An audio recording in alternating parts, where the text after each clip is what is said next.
السميع العليم من الشيطان الرجيم بسم الله الرحمن الرحيم والصلاة والسلام على أشرف المرسلين سيدنا محمد وعلى آله وصحبه أجمعين. Assalamu alaikum wa rahmatullahi wa barakatuh.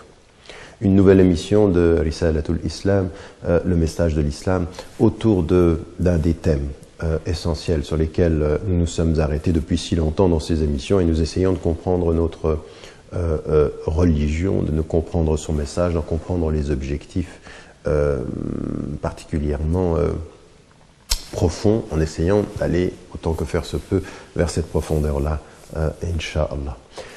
Il y a une histoire dans le Coran qui nous révèle des choses particulièrement importantes sur la relation au pouvoir, sur la relation même à ceux qui nient le divin, qui ont l'arrogance du pouvoir et qui vont, en l'occurrence, déterminer une attitude vis-à-vis de ceux qui vont leur résister.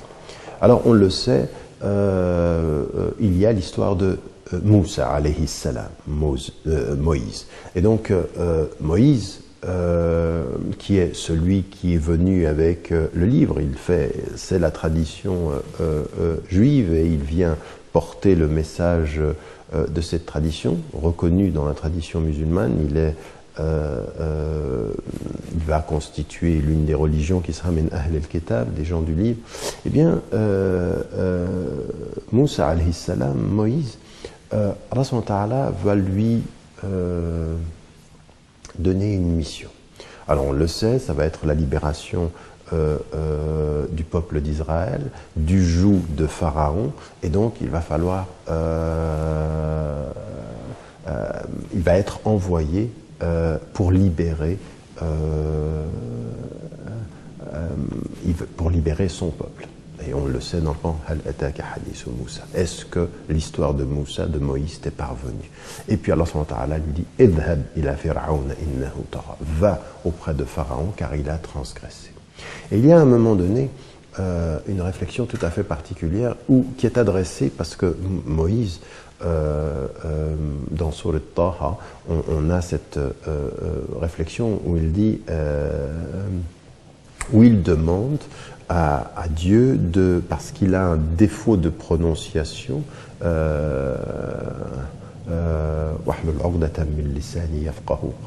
c'est-à-dire enlève cet élément qui gêne ma prononciation pour qu'il comprenne ce que je dis, et il lui dit, donne-moi un wazir, c'est-à-dire un ministre, un accompagnant de ma famille qui puisse m'aider, Haroun Akhi, Aaron qui est mon frère, fait en sorte qu'il puisse partager cette mission avec moi.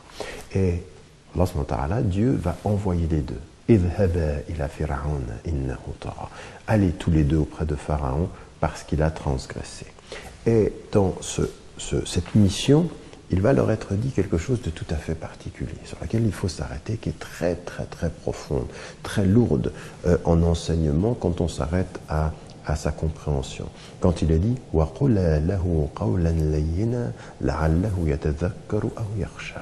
Dites-lui, vous deux, des paroles douces, des paroles layyin, ça veut dire douces, des paroles qui ne soient pas agressives. Peut-être qu'il va se souvenir, et peut-être qu'il va être pris par cette crainte révérentielle de Dieu, cet amour révérentiel de Dieu. Alors, première des choses qu'il faut savoir, c'est que Pharaon, c'est pas du tout un être qui est un être dans la douceur, c'est un être qui est d'une arrogance extraordinaire, qui se croit être Dieu sur la terre, puisqu'il dit, et c'est dans le Coran également, Ana rabbukumul a'la, je suis votre Dieu le plus élevé, c'est-à-dire que c'est moi qui suis au-delà de tout ceci. Donc il est, et il se reconnaît comme un Dieu sur la terre, qui a le droit de vie et de mort, qui a soumis tout un peuple à l'esclavage pour construire ces pyramides. Et d'ailleurs, quand on va aujourd'hui en Égypte et qu'on va voir ces pyramides, certains s'extasient devant la beauté, et c'est vrai qu'il y a de la beauté dans ces pyramides, mais ce sont des signes aussi pour l'éternité de l'arrogance d'un homme qui a transformé son tombeau en pyramide éternelle. Mais enfin, il est mort dans le temps. Lui qui est mort dans le temps, il a laissé des pyramides au-delà du temps qui rappellent qu'il est mort.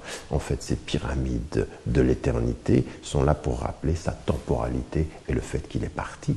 En l'occurrence, Pharaon, ce Dieu vivant comme il croyait être et qu'il croyait être.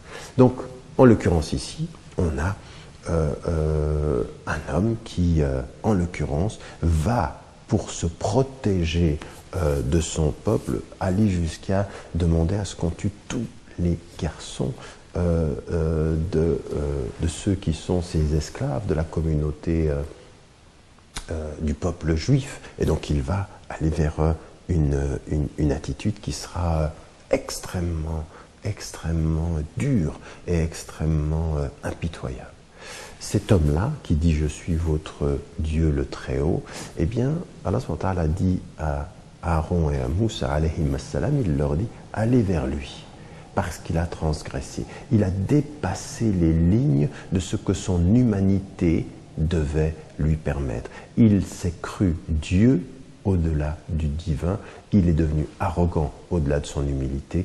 Il a propagé la mort alors qu'en tant qu'homme, il aurait dû protéger la vie. Un être qui est sur la terre pour protéger la vie, finalement, se prend avec arrogance pour Dieu et il répand la mort et la corruption. Et là, il a dit « Idhab ila Firaoun » allez tous les deux vers lui. Maintenant, c'est votre mission. Et dans d'autres versets du Coran, c'est « Idhab ila Firaoun », c'est-à-dire, il est dit à Moussa, qui est lui, le prophète, et qui va lui demander l'aide de son frère. Et là, ce qu'il lui aurait dit, c'est « Wa qula lahu qawlan layyina » dites-lui des paroles douces. Et ça, c'est une première des choses. C'est-à-dire en face du pouvoir de l'arrogant, en face de la haine qui peut se dégager de tout ce qui s'oppose à lui et à son pouvoir, à ce despotisme, eh bien, l'attitude de ceux qui portent le message, il est dans la confiance en eux. Et Moussa, souvent, par rapport aux magiciens, par rapport à leur opposition, il a dit la takhaf, n'aie pas peur. Et on a déjà vu ça dans d'autres émissions. N'aie pas peur. Et ici, l'un des signes de la maîtrise de la peur et de la confiance en Dieu, ce sera une façon de parler avec douceur, une façon de parler avec maîtrise. Il faut maîtriser son langage et face à son arrogance, l'humilité. Face à sa vulgarité, la noblesse, la distinction. Face à sa dictature, la douceur de ceux qui accueillent. Et regardez, en fait, le dictateur, il veut imposer son moi à tous les autres. Celui qui porte la mission divine vient avec quelque chose de tout à fait différent ici. Ils ne veulent pas s'imposer à lui, ils ne viennent pas discuter son pouvoir pour le prendre. Souvenez-vous ce qui avait été dit au prophète alayhi salam. Tu veux le pouvoir, on va te le donner. Tu veux de l'argent, tu veux te le donner. Tu veux nos femmes, on te les donne. On te donne tout ce que tu veux. Et le prophète alayhi salam, qu'est-ce qu'il répond? Il dit, vous mettez le soleil dans ma main droite ou la lune dans ma main gauche. Je ne cesserai pas cette affaire jusqu'à ce qu'elle s'accomplisse. Je ne suis pas là pour le pouvoir. Et Moussa, alayhi salam, quand il va vers Pharaon, il va le voir, lui qui transgresse, mais non pas pour prendre sa place, non pas pour imposer son pouvoir. En fait, lui, il veut libérer son peuple, mais avant même ceci, il vient le voir avec la parole douce. Ils viennent le voir tous les deux avec la parole douce de ceux qui font confiance en Dieu et qui ont confiance en leur mission, mais avec l'espoir de quelque chose d'autre. Non pas qu'il disparaisse, non pas qu'il prenne sa place, mais ici, c'est une parole la'allahu yatadhakkar, c'est-à-dire il se peut que par votre façon, il puisse se souvenir. En d'autres termes, écoutez, ils viennent avec la douceur des convaincus, des gens de bien, espérer que leur douceur réveille en l'autre sa propre libération de son arrogance. Je ne suis pas venu simplement me libérer de toi, je suis venu te libérer de toi-même, te libérer de ton ego. La'allahu yatadhakkaru aw yakhsha. C'est-à-dire qu'ils retrouvent cette peur, cet amour révérentiel. Donc, en d'autres termes, ils viennent avec un message qui, dans sa douceur, pourrait lui permettre, lui le dictateur, lui le despote, lui le tyran, lui l'orgueilleux, de se libérer de son despotisme, se libérer de son orgueil, de se libérer de son ego. Ils viennent avec la douceur dire au despote, nous avons une parole qui te libérera de toi-même. Et te libérer de toi-même permettra de libérer notre peuple. Tu es ton propre ennemi. Une parole qui vient se placer entre toi et toi. Non pas nous contre toi, mais toi et toi. Parce que le principal champ de bataille, c'est toi vis-à-vis de toi-même. Donc ici, on est dans une réflexion extrêmement profonde sur la réalité de ce que c'est que cette mission de Moussa et de Haroun alayhim as-salam. Ils viennent ici libérer en l'occurrence leur peuple, et cette douceur-là, elle est une douceur qui n'est pas destinée à simplement la foi entre nous et Dieu, elle est une douceur du vocabulaire pour l'autre. Et ça, il faut s'en rendre compte, parce que Pharaon, c'est l'expression du despote, de l'homme qui est extrêmement dur, de quelqu'un qui ne conçoit même pas que Dieu puisse exister, puisqu'il est Dieu sur terre. Donc, quelqu'un qui a complètement oublié. Et regardez bien ce qui est dit, c'est-à-dire, même dans le pire, même dans l'homme qui tue, qui va jusqu'à exterminer, même dans cet homme-là, votre façon de l'aborder, c'est encore de penser que quelque chose en lui puisse se libérer de bien. Donc, toutes les opportunités, toutes les issues doivent être d'abord exploitées. Donc, allez-y avec la douceur des convaincus qui vont permettre à celui à qui il s'adresse de se libérer de lui-même. Donc cette douceur-là, elle est déjà un enseignement, c'est-à-dire qu'ils ont un enseignement spirituel, ils ont un enseignement où ils vont permettre à Pharaon. Donc en l'occurrence, pas de jugement, pas d'opposition, une invitation, et une invitation à permettre au pire de se réconcilier avec le meilleur de lui-même. Que ça arrive ou pas, ça n'est pas dans le pouvoir de l'homme de le savoir, mais si ça n'arrive pas ou si ça arrive, il faut se donner les moyens de cette expérience-là pour chacun. Donc vous voyez une première attitude de Moussa, alayhi salam, et de Aaron, Haroun, qui viennent parler au despote avec la douceur de ceux qui lui disent « Notre douceur te parle de toi. Tu l'entendes, c'est une bonne chose. Si tu es sourd, tu payeras les conséquences de cette surdité. Toi, pas nous. Et pas par notre violence, mais par notre confiance. » Nous revenons après la pause, Inch'Allah, pour poursuivre les réflexions autour de ce moment tout à fait particulier de l'histoire de Moïse. Alayhi salam. Wassalamu alaikum wa rahmatullahi. Assalamu alaikum wa rahmatullahi wa barakatuh. Nous reprenons notre réflexion. Moussa, Moïse et Aaron, alayhim as-salam, viennent à Pharaon et lui parlent. Et Allah subhanahu wa ta'ala leur dit d'utiliser des propos de douceur, des propos de pondération, de maîtrise de la langue. Quelle que soit son arrogance, ne perdez pas votre principe. Et ça, c'est le deuxième élément, c'est le deuxième enseignement. C'est d'abord de parler en espérant que nos propos ne sont pas simplement des propos qui nous protègent, mais des propos aussi qui libèrent l'autre. C'est-à-dire que, encore une fois, derrière la carapace de l'arrogance de l'arrogant, de l'orgueil de l'orgueilleux, il y a peut-être une étincelle. Il faut lui donner sa chance. Et donc, il faut lui parler en lui donnant sa chance. Puis, il y a une deuxième des choses qui apparaît ici, qui est particulièrement importante, c'est quel que soit votre adversaire, quelle que soit l'arrogance ou l'orgueil ou la violence de celui qui veut tuer, exterminer, gardez vos principes. Et gardez vos principes, c'est-à-dire soyez plus proche de vos principes que vous ne l'êtes de la haine d'autrui. Et ça, c'est un choix. C'est-à-dire que quand on reçoit la haine d'autrui comme un élément qui nous façonne, on va prendre pour modèle la haine et finalement s'adapter dans notre réaction. Mais plus on est proche de nos principes et qu'on réussit à prendre une distance par rapport à la haine, l'arrogance, eh bien plus on garde des principes qui sont des principes fondateurs et des principes qui nous permettent de naviguer, de vivre, de trouver notre voie, as-sirat al-mustaqim, c'est-à-dire la voie droite. Et ici, les deux envoyés restent proches de leurs principes et ne perdent pas leurs principes dans la confrontation et dans l'opposition. C'est-à-dire qu'au cœur de la confrontation intellectuelle ou de la confrontation physique ou même de la confrontation guerrière, vos principes sont vos amis, non pas l'agir des autres. Et ce que eux peuvent se permettre, vous ne pouvez pas vous le permettre. S'ils peuvent, en l'occurrence, tuer des innocents, vous ne pouvez pas. S'ils peuvent s'en prendre à des femmes, vous ne pouvez pas. S'ils s'en prennent à des enfants, vous ne pouvez pas. S'ils détruisent la nature, vous ne pouvez pas. Vous ne pouvez pas faire ce que d'autres peuvent faire, eux dans la volonté de pouvoir, vous dans la défense des principes. Il y a des choses qu'on ne fait pas, raison pour laquelle il y a une éthique de la guerre en islam qui est très très importante.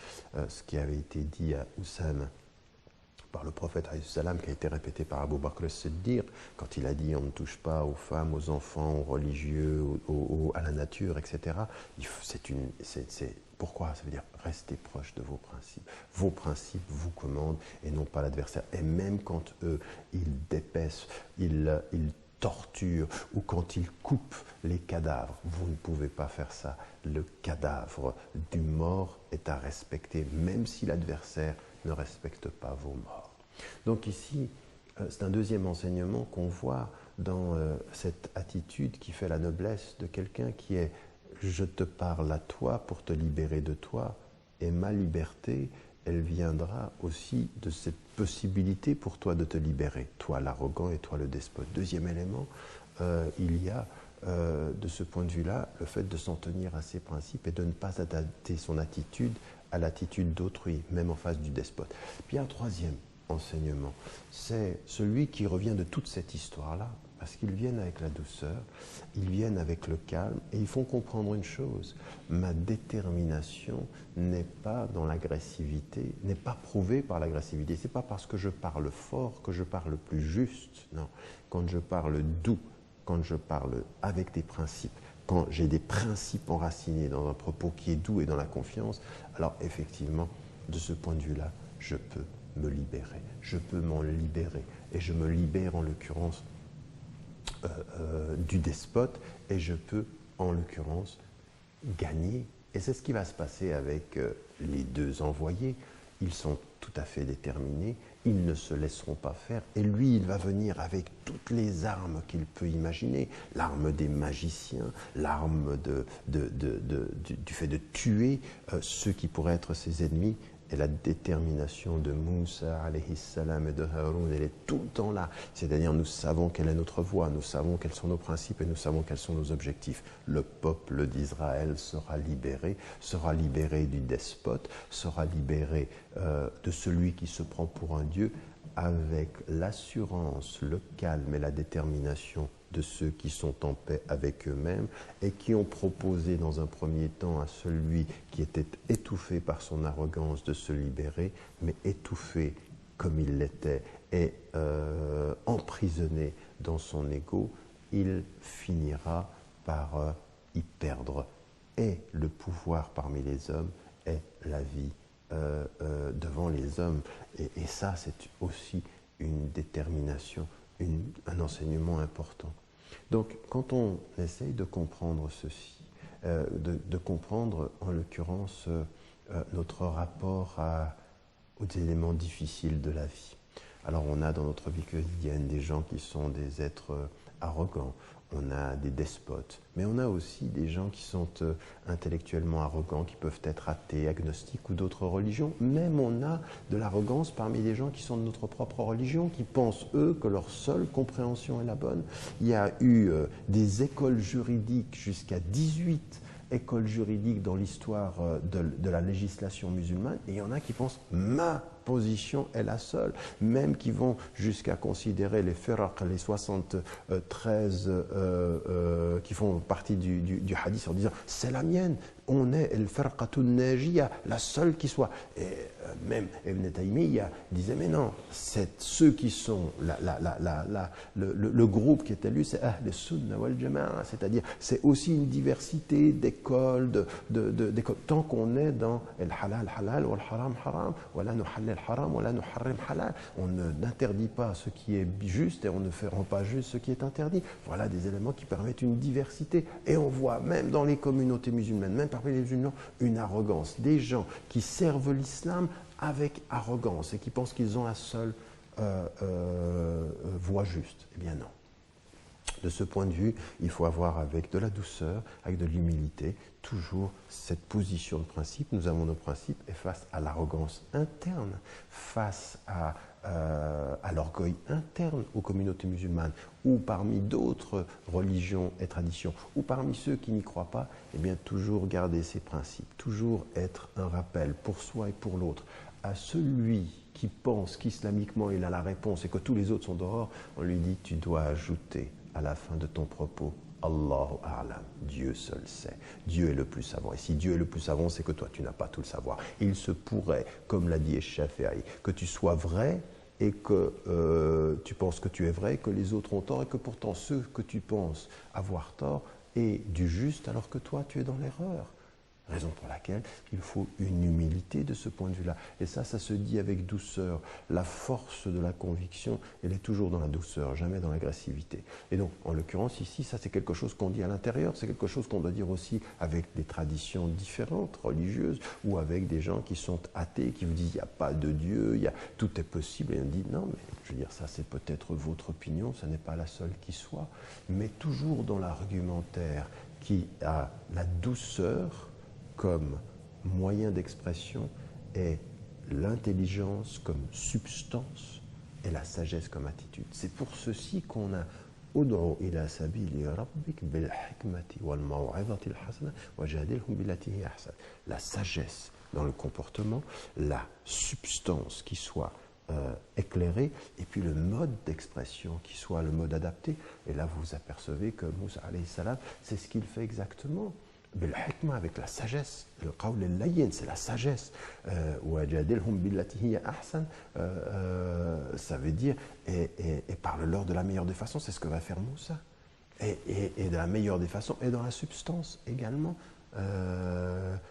Ud'u ila sabili rabbika bil hikmati wal maw'izati al hasana. Al maw'izati al hasana, c'est-à-dire dis-lui qu'il y a un être au-delà de lui. Donc la substance, et puis jadilhum billati ahsan, parle-leur de la meilleure des façons.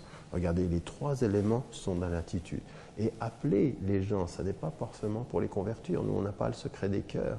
On est simplement, on a le rappel du sens, pas le secret des cœurs. Que le cœur adhère au sens, ça n'est pas nous. Ça, c'est entre Allah. C'est ça, Allahu A'lam. C'est Dieu qui sait. Mais le rappel du sens, c'est nous. Je te rappelle le sens. Tu y adhères ou tu n'y adhères pas, je n'en suis pas maître. Mais je suis responsable du rappel du sens. Donc ici, on s'aperçoit de quelque chose sur laquelle il faut en même temps réfléchir dans notre vie quotidienne par rapport à ce qui se passe à l'intérieur des communautés musulmanes, à ce qui se passe à l'extérieur, dans les sociétés plurielles, dans les sociétés majoritairement musulmanes, que ce soit au Maroc, en Tunisie, en Libye, en Algérie, en Égypte, en Indonésie, en Malaisie, en Iran, en Europe, en Occident, aux États-Unis, partout.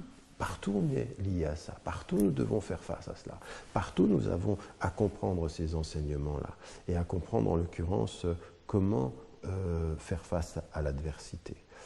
Et puis il y a un élément sur lequel j'aimerais insister. Vous vous rendez compte qu'ils ont été envoyés à Pharaon et ce qui est le souci pour eux, c'est de donner la possibilité à Pharaon de se libérer de lui-même et d'être élu. Donc en l'occurrence, il faut aussi qu'on se pose la question de nos motivations. Qu'est-ce que nous cherchons dans l'adversité? À avoir raison ou à faire en sorte que celui qui a tort, ou qui peut avoir tort, c'est ce que nous pensons, il puisse trouver les moyens de la bonne solution, du fait d'avoir raison. Dans toutes nos disputes, c'est quoi? C'est je veux montrer que j'ai raison, ou est-ce que il y a des faits qui me montrent que j'ai raison, et puis ce que j'aimerais, c'est que celui qui a tort trouve les raisons d'avoir raison. C'est ça qui est important, parce que c'est ce qui est dit. Il est dit, avant de vous confronter à lui, donnez-lui les moyens de sa propre libération. La'allahu yatadhakkar. Yatadhakkar, ça veut dire qu'en fait, il y a quelque chose en lui qui pourrait lui donner la clé. Et ça aussi, c'est un deuxième enseignement. Appeler, c'est rappeler. Appeler, c'est rappeler. Dire, c'est rappeler. C'est-à-dire quand je dis ce sens-là, et là, la'allahu yatadhakkar, c'est-à-dire il y a quelque chose en lui, la fitra, elle est là, mais elle est complètement enfermée, enchaînée, enveloppée dans le mal, d'abord dans son ego, puis ensuite dans le mal qu'il fait. Donc la'allahu, toucher cette lumière. Et ça aussi, c'est important. Jamais vous ne pouvez définitivement juger un homme, puisque Dieu n'a pas définitivement jugé Pharaon quand il envoie. Vous avez dit peut-être que, ça veut dire que vous, Dieu sait lui ce qui va advenir, mais vous en tant qu'homme, vous n'avez jamais le droit au jugement définitif, même de Pharaon. Peut-être qu'il va se souvenir. Donc en l'occurrence, faites ce que vous avez à faire avec les moyens que vous avez, sans jamais juger définitivement un être. Ce qu'il adviendra par la suite, c'est entre lui et entre lui et Dieu, mais vous, vous aurez fait ce que vous avez à faire dans la confiance, dans la détermination, dans le courage, et avec cette idée que finalement, vous avez donné à autrui les possibilités de sa libération, mais que vous ne ferez pas de compromis sur la vôtre de libération, devant Dieu, parmi les hommes et pour l'histoire. Wallahu a'lam wa a'la wa ahkam. Je vous retrouve, Inch'Allah, pour une prochaine émission. D'ici là, vous pouvez me faire part de vos remarques ou de vos suggestions de thèmes par l'intermédiaire du site de la chaîne Iqra ou sur mon site personnel ou encore sur la page officielle, ma page officielle sur Facebook, Inch'Allah. Wassalamu alaikum wa rahmatullahi wa barakatuh.